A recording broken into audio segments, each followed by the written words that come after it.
here I was giving Daniel advice, looking after him, and all my focus and energy was onto him. And I actually forgot to look after myself.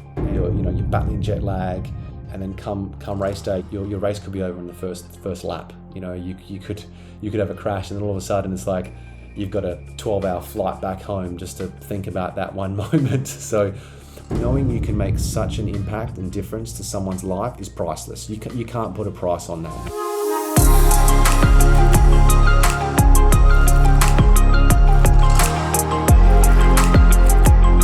How did you get into personal training and then moved on into performance coaching? Yeah, well, to be honest, when I left school, I actually started doing civil and structural engineering. So I did that for 7 years, and I was just getting so bored of the 9 to 5 in the office, sitting down. I just lost a bit of focus. I lost the passion and love for that job. So I decided to take a big gamble and step towards my passion. And I was lucky enough that at that point in time, I think I was around 24, 25 at the time, I had a passion and I knew what my passion was. A lot of people that still don't know what their passion is. So I was fortunate enough to have a clear passion in my life, and that was health and fitness. I was always playing competitive sport. I still love competing no matter what it is. I feel like I'm in the car sometimes when Daniel's racing. I'm that competitive, and yeah, I just took the switch. There were a couple of things that influenced that. I was reading a few books at the time, which inspired me to make a change. I was also transitioning from a young adult to maturing, and as you mature through life, you start to understand what you want in life, and you start to understand a little bit more about yourself, and yeah, you start focusing on what actually will make you happy. So that was a very clear choice for me, Kevin, to move into health and fitness. It just felt right. It was a lot of hard work. It wasn't easy, like just changing over jobs. It was super hard. I'm going from a good salary and a 9 to 5 safe job to I'm in a gym. I have 0 clients. I have 0 income. I think I had a house debt at the time. So there was some big pressures making that transition, and that was a big fear factor that I had to stumble over. So that's how I got into personal training, and then how I got into, I guess, training professional athletes. That kind of just grew with time. So I was very, very busy in my hometown, Perth, Western Australia, and I was training a lot of athletes and corporates and the average Joe. And Daniel approached me quite randomly to become his performance coach, and that's been nearly 4 years since. I think we're into our 4th year now, me and Daniel together. And since working with Daniel, that has opened up other opportunities and other avenues to work with other professional athletes, which has been very exciting. Mm-hmm. It sounds amazing. There is one question that I have, because I'm currently in exactly the same position as you once were, which is switching from a stable job into trying to pursue his own passion, which for me is what we are doing currently. And how did you? Thank you. And how did you deal with that that pressure that you don't have a salary right now, and how did you deal with getting new clients, and essentially switching your mentality from security to completely insecurity, but still driving towards following your passion? Yeah, the one word that kind of just screams in my head when you talk about that is hustle. If you want something to work so bad, you will hustle to do whatever it takes to make it work. And that's pretty much what I used. And I used the fuel of my current feeling in my old job as my motivator. So what I mean by that is, before I made the switch, there were so many times where I'm sitting in that office and I just wasn't happy. I was just bored. I just knew this just wasn't satisfying for me. So I kind of grabbed that moment and I grabbed that feeling and I used that as fuel. So every time I was in the gym and I was scared and I was like doubting myself, oh wow, maybe I should just go back and do what I did. I kept reframing my mind back to that state of sitting in that chair when I was unhappy, and that kind of just reinforced what Yeah. I was doing, and that was my motivator just to keep going. And like I said, man, you got to hustle, work hard, find things that work, because everything good in life isn't easy, and it's simple as that. Man, I appreciate that. I'll definitely take that as advice because it isn't easy, and but it is worthwhile. I mean, like when you are fulfilling your passion, it is a completely different feeling when you are working, because it does not feel like work. Even hustling, it has a different kind of mentality nowadays. People say it is hard work, but people who are hustling don't necessarily feel that it is work in a way. If you know what I mean. That's correct. It's a choice. No one's forcing you to work that hard. It's a choice. Like I was my own boss. So no one was telling me to work that hard, but I wanted to because I was seeking a passion. Right. I was trying to make a passion work. Yeah. Hmm. I totally understand. You are not only a performance coach, but you are also I want to call you serial entrepreneur, as you have your own online coaching business as well. So my question is, did you always have this entrepreneurial mindset as you were growing up, but you didn't see it as an entrepreneurial attribute? Yeah, that's a really good question. I've never been asked that question. And to be honest, growing up, I always had big ambitions in my head. I always thought that I had a lot of potential that I always strives to try and meet. And I think that's a very common thing in a lot of people's, like the fear of not meeting their potential in their head, right? So I would always think big, but I probably never acted on those ideas. So I would probably say being critical on myself. I probably growing up wasn't naturally uh, like-minded like an entrepreneur as entrepreneurs would be, and I probably didn't Hmm. have the entrepreneur mindset at the time. I think that's something that I've grown into, especially with the job I have, starting to see a lot of the world, see the opportunities, and actually understanding that we only get one shot at this. So it's about time. So you might as well try and make your mark and do what you love. And I think the reason why I've now adopted this entrepreneurial mindset is based on my original transition from going from my office job to a personal trainer, because there's that massive fear barrier, right? You're scared. You Hmm. don't. You're so afraid of failing, right? That's just why people don't want to change, right? But as soon as you overcome that and you realize that that's just something that's in your head. It's not actually like you can't fail. There's the fears that you're building up that fear. The fear isn't actually there.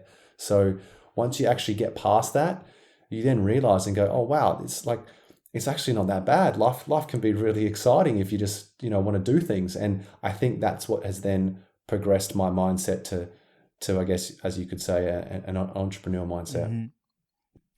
When talking about Formula One, a lot of people emphasize about the physical aspect and the physical component of the sport, and I feel like you are someone that advocates a lot about the mental aspect of the sport as well. And Hmm. I mean, like these drivers, they need to have a certain mindset, and you are one of the persons that actually helps them have that, especially to Daniel, have a certain mindset for the race. And I was wondering, what are the things, or what are some things that you guys do before a race to get your mindset straight, to achieve whatever you set out to achieve?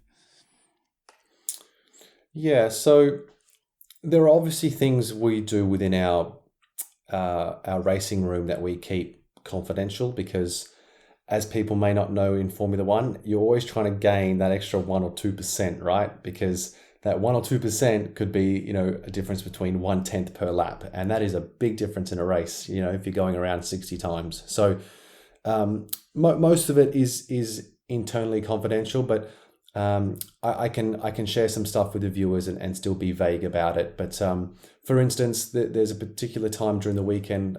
So come qualifying, for example, Kevin, I like to have Daniel in a more of a relaxed and calming state, because qualifying is a lot different to a race, right? Qualifying, you're just trying to produce the perfect lap, right? So keeping Daniel relaxed. So we do a lot of breathing exercises. Okay, so doing a lot of breathing exercises to keep him calm, and keep him present, and just making sure that he's in a very calm state.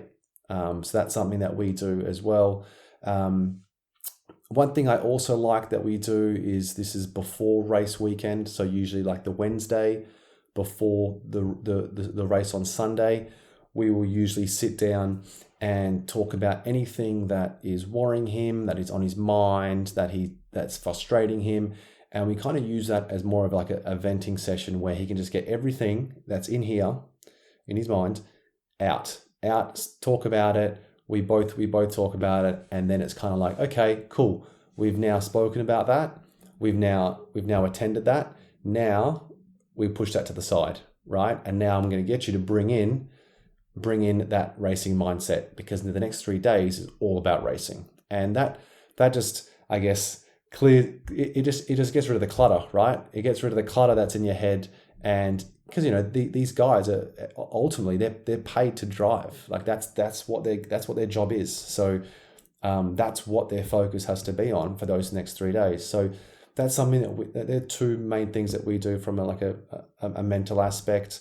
And then come race day, it's more of a fired up, G up approach of really getting him in that competitive mindset. And but you got to be careful, because you don't want to, especially in Formula One, you don't want to get them too hyped up, because that can actually hinder their performance. Yeah, you don't want them too G'd up, because it's not like they're jumping in a cage to fight someone. It's motor racing. So you have to control that level of intensity of where you want them at before they jump into the car. Yeah, because if they're too hyped up, they could be real jittery, and if you're jittery, you're not going to drive very fluently, are you? So yeah, exactly, and especially keeping that. And how do you? Well, I guess that's also confidential, but I'll just give my shot. How do you keep that drive over the course of the track, or is it more like a feeling that once they are in the car seat, that nothing can stop them? Because that's one of the things, as like you and me, we are doing our passion. That's for them, their passion that drives them and keeps them, and they just want to have this competitive mindset.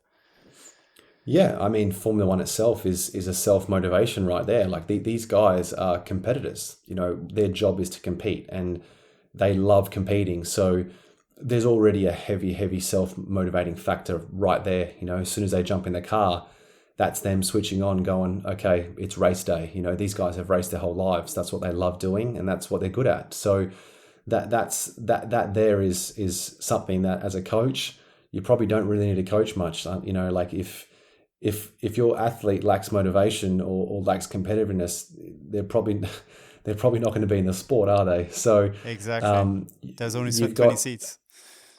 Exactly, there's only 20 seats. So there's a high barrier of entry right there. So there's that, and there's obviously our preparation. So our preparing for a race, it's we usually start an hour before the race, and we have a specific preparation timeline. And that in itself doesn't change. We have a match day preparation that we do.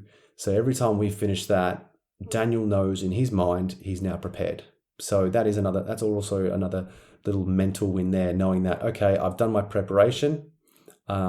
We've prepared all week. I've just done my match day preparation. Already then, it's almost like an anchor and a cue to switch on now. Like, okay, I'm prepared. Now it's time to get in the zone. You are part of you are a performance coach of one of the 20 individuals in the sport, and these 20 individuals, each and every one of them is successful just by being one of the 20 individuals.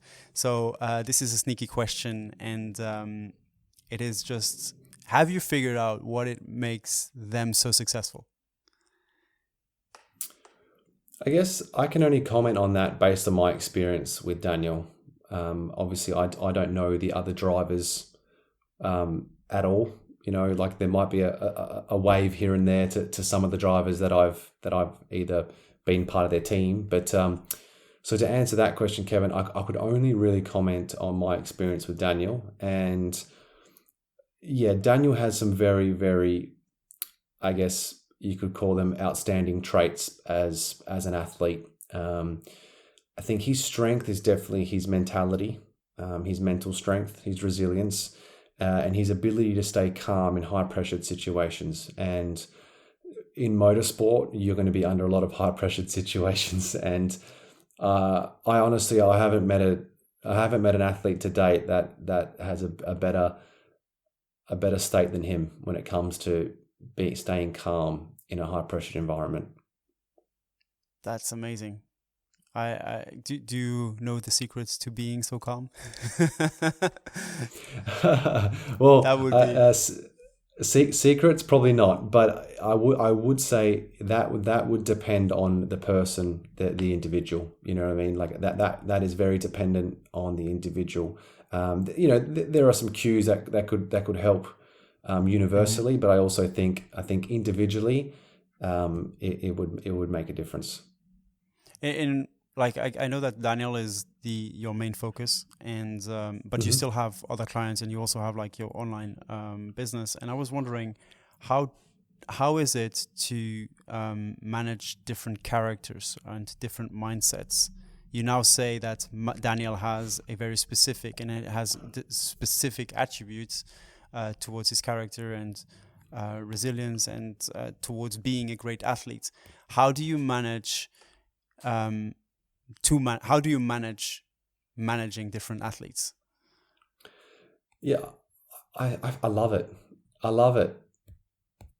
Like I think it's great. I love managing different characters and getting to know your clients on a deeper level, and helping them. And I think that's part of coaching, right? You don't want to be too one dimensional, which you can be as a Formula One coach, because you're dealing with one client for 10 months of the year. So I kind of see that as a strength when you have other clients, because you're always learning. You're forever learning. As a coach, you're always learning, no matter whether it's from experience, from clients, or from reading books. So I always say you're always learning, and so being able to have those other clients makes me a better coach. And I might pick up on some things from another client that I'm like, oh, you know what? That might be relevant to Daniel. And it's probably something I wouldn't have thought of unless I actually had this experience with this particular athlete. So, which is why I love doing what I do and being able to coach these particular athletes.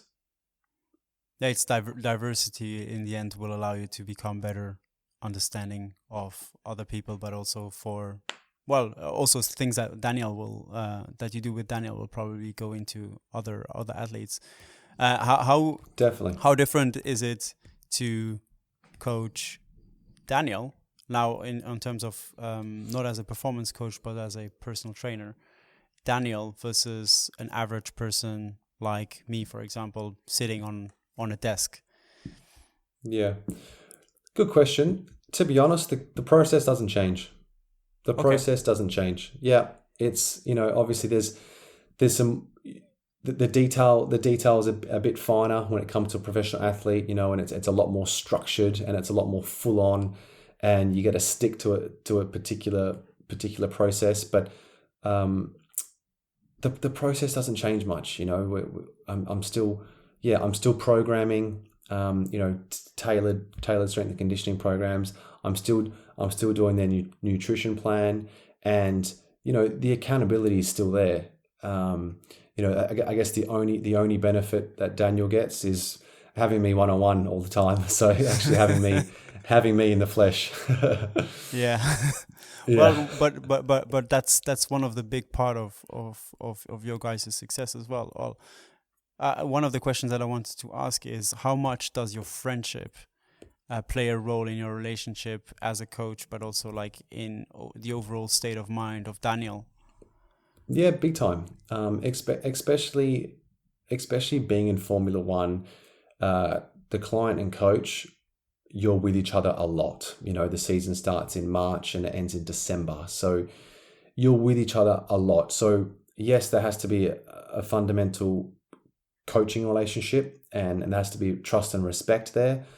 But you also have to get along, because if you don't get along, the relationship's not going to last. And so I would say that is definitely a strength of me and Daniel's relationship, is that we are friends, and me knowing when to put my coaching hat on and when I put my friend hat on. I spoke to you about the Wednesdays where we vent and get things off our chest.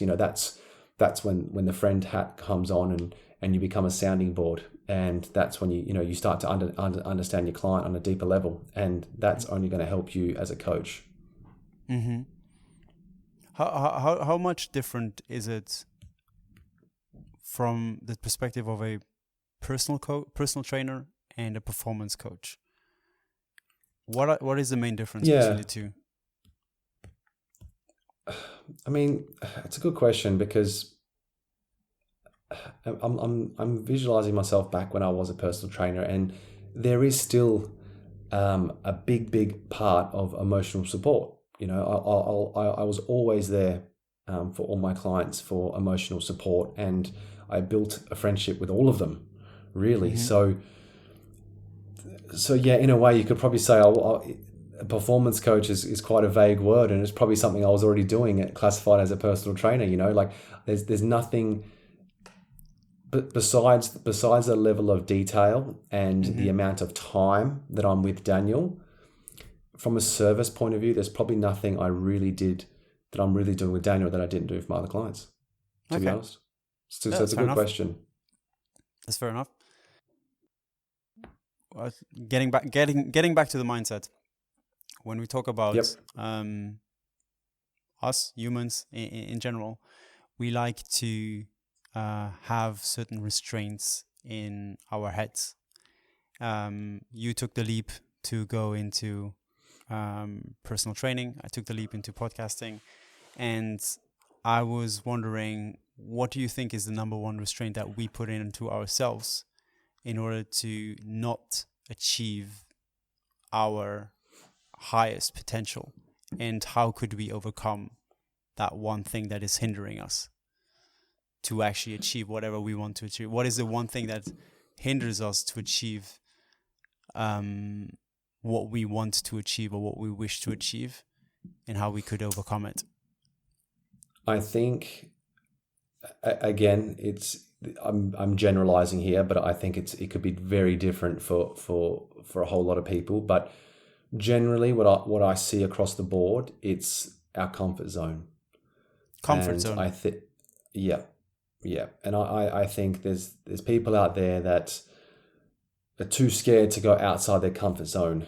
You have such a normal routine where, you wake up, you go to work, you have the same particular friends that you hang out with every weekend. You have the same places where you go to eat, and you just become so accustomed to this routine and this comfort zone that you have within your life, that all of a sudden, traveling to a random country or going out and meeting random friends all of a sudden becomes, it doesn't feel natural, and it can really challenge you as a person. And I think you really gotta want it enough. Simple as that. Like I say this because it was something that I struggled with back when I was 25, making the move. I was in this comfort zone of just waking up, going to work, going to the gym, and then hanging out with the same friends every weekend. And all of a sudden, I realized, like, I was kind of just going in a bit of a vicious cycle, and my life wasn't actually progressing to where in my head it was supposed to go. So I did some crazy stuff. Like I went on like a 6-week holiday to Europe and America by myself. And That's just, great. I was like, you know what? Yeah. And I, you know what? I'll be honest. The first 3 weeks, I hated it. I hated it because I had no friends. I had to go meet people, and meeting people to me was putting myself outside my comfort zone, and I felt uncomfortable. I felt uncomfortable going to these hostels and meeting like-minded people. Sounds so silly, right? But again, it's the image that I painted in my head, right? Because I'm not familiar with this. So I hated the first 3 weeks, and then the last 3 weeks were awesome. I finally broke that mold and realized that life isn't as scary as what you kind of like, set it out to be. And Exactly. yeah, so I think you really got to want it, and if you really want it, do these things to push you outside your comfort zone. Because yes, okay, it might not feel right at the start, but I promise you, if you push through and you get through to the other side, you won't regret it. You'll just keep doing more amazing things. That's amazing. I completely agree with you. It's in the end it's we are our own barrier, and just the fact of doing whatever we want to do, even though we are scared to do it, the experience will never feel as scary as the thing that we put ourselves in our mind. It's scary to be in the end. It's not never it's never us. It's always the experience that will determine how we will feel, and I completely Yeah. agree. I mean that's an amazing experience. I love it. I've done a few solo trips myself, and it is always Oh, awesome. uncomfortable at the beginning. Yeah, yeah, yeah. I can completely relate. My solo trips were always less than like around 2 weeks, 2 weeks long. But I feel exactly the same as you. Like the first few days, it's always like, okay. The first time I came into a hostel, oh my goodness, I was like, okay, now I gotta sleep next to other people, and I have no Same. idea. And then you are like you are around, like in the hostel you always have these common spaces, and then somehow like you are reading a book or you're doing something, and other people come up to you or you go up to them, and then it's a Yeah. friendly environment, no one wants to kill you or whatever. You Yeah. realize that life isn't as scary as it is, as you think it to be. And yeah, I completely I relate with you. totally agree. That's cool, man. That's yeah. It sounds like we had similar experiences. Yeah, yeah, in a lot of senses right now. um uh in there is one particular question which I watched the Netflix documentary. Obviously everyone has watched it, and for all the people who don't know anything about Formula One, I mean it's an amazing documentary. uh is it a documentary, a series? Yes, in a sense. Yeah, in a sense, yeah. Yeah. There is one particular scenario that I was wondering about. So Formula One Hmm. is a big team. There is one driver who is representing that team on the track. And how do you deal with the fact that the driver is good, but then the car fails to meet the driver's expectations, and also the other way Yeah, around? Because yeah, I feel like there is so much potential, and then it feels just like, for myself, when I watched it, I was like, no, you can't do that. I mean, like the race looks, it's great. Why? And obviously there is a big team around it. There are a lot of factors to it. But how do you guys deal with that particular kind of setback or failure?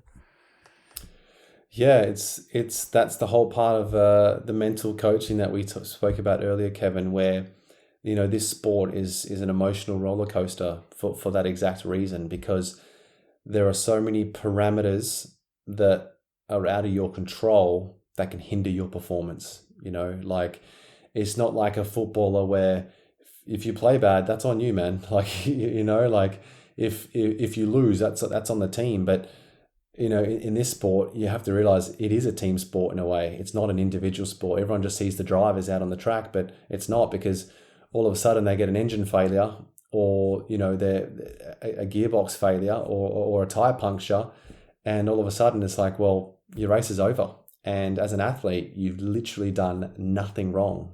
So it can be very, very frustrating, and it can really it can really wind you, man. It can really wind you.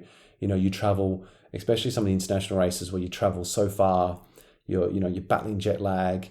You got a whole week, and then come race day, your race could be over in the first lap. You could have a crash, and then all of a sudden it's like you've got a 12-hour flight back home just to think about that one moment. So that's yeah. So how we deal with it, I guess it's called, you just got to move on, right? So I have a rule, Kevin, where we analyze and we reflect for 24 hours on the race, good or bad, and Mm-hmm. after that it's full focus and full concentration on the next race.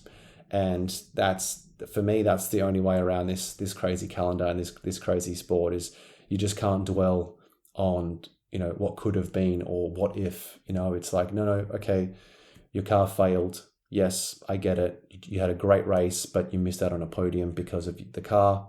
But that, what comes around goes around. So that's kind of where you kind of got to have with Formula One, and I've had plenty of those moments with Daniel, unfortunately. Yeah, I know. Is it the same with successes? No, successes will analyze more than 24 hours. I was going to ask, how important is it to celebrate successes, and especially celebrate even small successes, if you guys even do that? Yeah, 100%. It is very important, because like I told you, when you've been hit with the lows, it's hard to shake off. So you have to celebrate your success, and success can be defined in so many ways. Success doesn't have to be defined by winning a race. There's so many ways you can define success, and me and Daniel have defined success differently every year, purely based on just where he is as an athlete in his career, and also what team he's at. So we have small goals each week. We have small wins, and yes, we do celebrate those wins, and it's a pat in the back, and it's good vibes, and maybe we have a drink of red wine just to cheers that one off, and then it's all happy vibes heading into the next race. That's great. I think you need to celebrate those, because otherwise, if you celebrate just the big wins, what happens? Like you just, it's one in X amount of moments, and that's really not what life is about. I feel like life is an experience, and it feels like I'm coaching you, but this is not a coaching session. Just letting you know, this is just me playing around a bit. No, I told you we're always learning, man. So I'm sure I'm going to learn from you just the way you're going to learn from me. That's the way it goes. I appreciate that.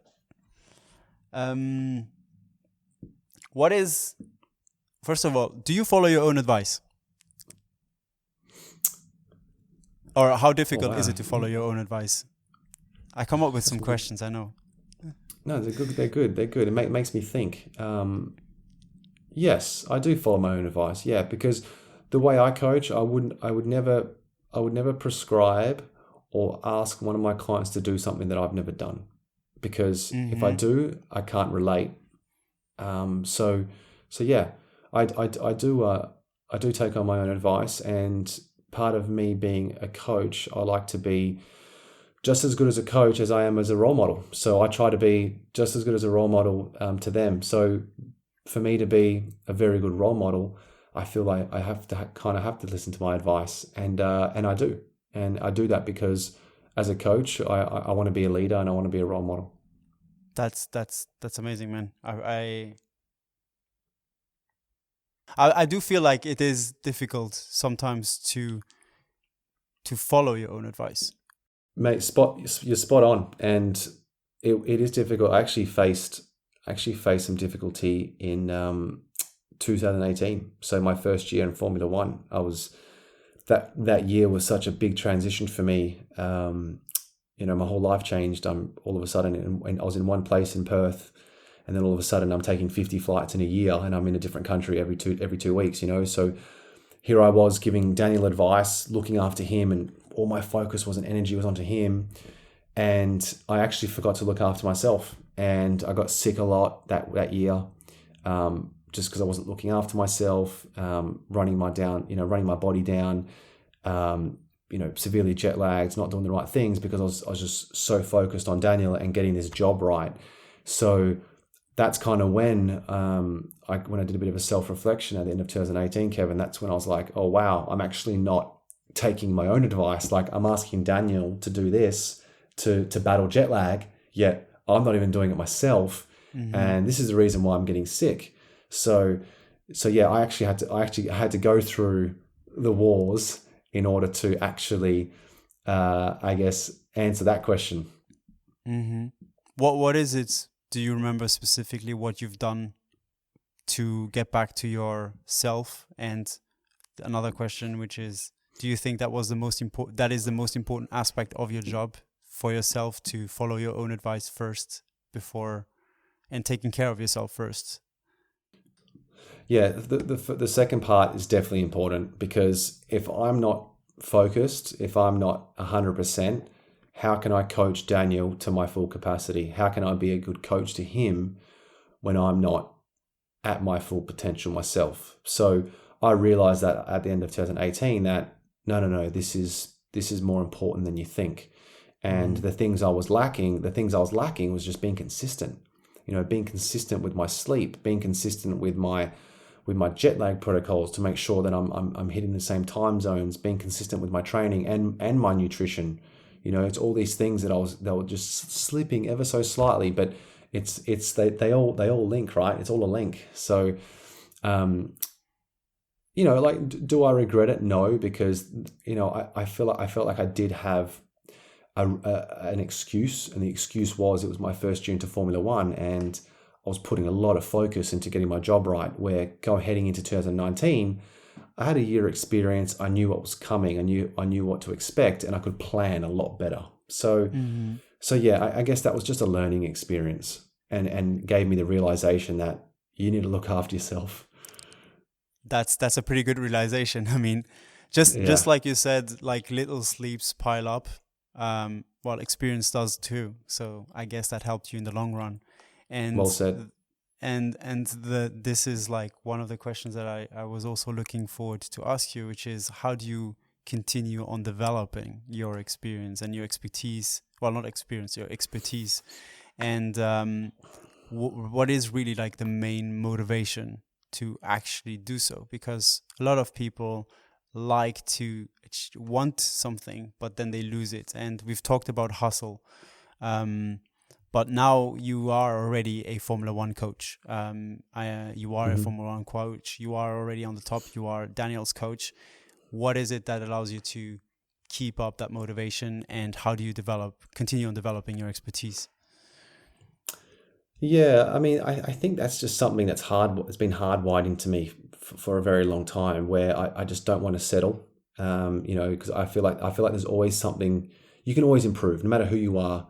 Whether you're an athlete or a corporate or running your own business, there's always ways you can improve, right? So, yes, I could easily be complacent and just be Daniel's coach and just run with what I have, but I know I can be a lot better. I'm not the most, there's so many more experienced coaches out there that are doing amazing things and that you can learn from. So I'm always looking for more coaches, to ask questions, to curious on their coaching style. I'm always reading more books, because there's so much content out there, even on the internet, where you can get a bit lost in it all. So, and the reason why I do that is because I know every year that every Formula One year that me and Daniel enter, I always make some real subtle changes here and there on how we go through how we do our coaching. And these subtle changes over time, they make a big difference. And so I look back at 2018 to how we're doing things now.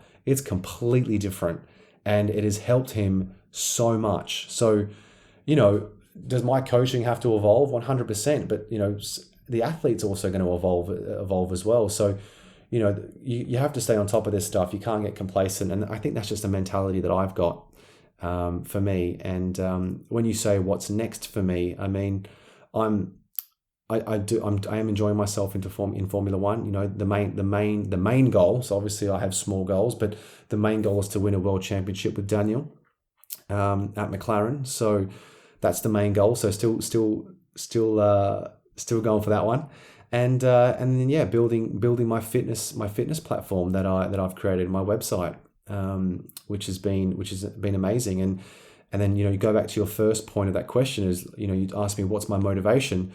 My motivation is literally the first day I stepped into a gym, and the first time I stepped into a gym, my first client, I took him through a session, and I think after a month he came up to me and he said, "Michael, thank you. You've literally just saved my marriage. Like, you've given me the energy, the mindset. I feel better. I look better, and my relationship with my wife has changed." And that will never change, because knowing you can make such an impact and difference to someone's life is priceless. You can't put a price on that. And so when you say, what is your main motivator? It's that right there. It's changing people's lives. And it is something that I'll continue to strive to do. It's something that, since I've opened up my platform, my fitness platform a year ago, I continually get amazing feedback sent to me. And if my members are listening, please send as much feedback as you like, positive or negative, of course, because you can always get better. but I love reading their stories. I really do. And that is my main motivator, 100%, to why I became a coach and why I continually want to become a coach.